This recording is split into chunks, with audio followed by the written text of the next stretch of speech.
We can speak now, I'm pleased to say, to the German ambassador, Miguel Berger. Thank you very much for being with us on the programme this evening. Was it a successful summit then? I would say that I agree with John Healey. It was a successful summit. We have Finland for the first time participating as full member. We had the agreement on Sweden, so Turkey is going to ratify Sweden's membership. We have a very strong security pledge for Ukraine. We have a path, a kind of roadmap towards future membership of Ukraine. So I think it was a very successful summit. Do we really have a roadmap to membership for Ukraine? We haven't got any specific conditions, which is what they want. Yeah, but I think the key issue is that we all want to see that the war ends first, because no country will become member of NATO during a war. So the war has to end. And then there are some conditions which will be put forward to any new member. So on interoperability, on democratic control of the army. So these are very basic conditions. But it was very clear, if you look at the text, that there is a very strong commitment to admit Ukraine into NATO once these conditions are met.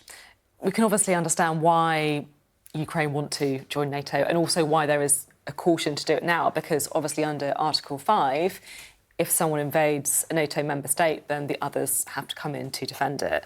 Yes. Is it right to say that, I guess the US and Germany are on the more cautious side of the argument here?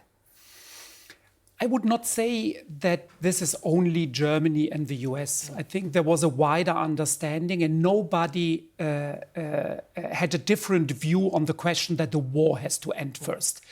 So we all want to see that this war comes to an end, hopefully with the victory of Ukraine.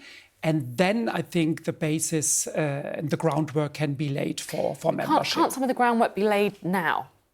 We are doing that. If you look at training, if you look at all the support packages, so Germany has just pledged another 700 million new Leopard tanks, new Patriot systems. So we are doing a lot. And I think it's very important to underline that these security pledges by the G7 will cover this time between the NATO summit and the moment of a possible membership of Ukraine. So we have very strong security pledges, which will give, I think, Ukraine the necessary guarantees for this time. I want to ask your opinion on some comments that were made by Ben Wallace, the Defence Secretary in the UK, who said Ukraine should show more gratitude for some of the weapons from other countries. He said that he'd actually told Ukraine, we're not Amazon. What do you make of that?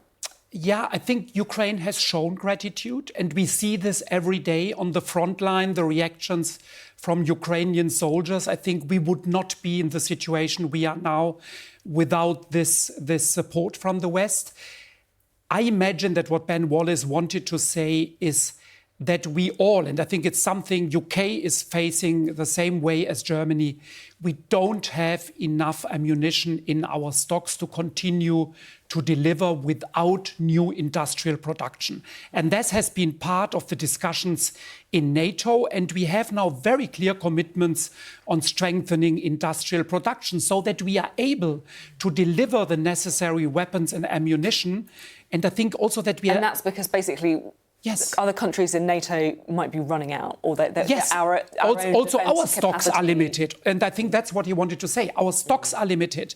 And we need to make sure that the Russians also see that we produce more ammunition and send more weapons than Russia can produce. Because only if Putin understands that he cannot win this war by waiting or playing on time, then things might start to change.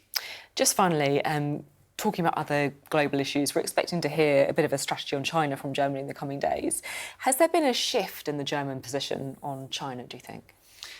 Yes, it has. And I would say the lesson we have learned from Russia's war of aggression is that we need to be more resilient. We have to reduce over-dependencies.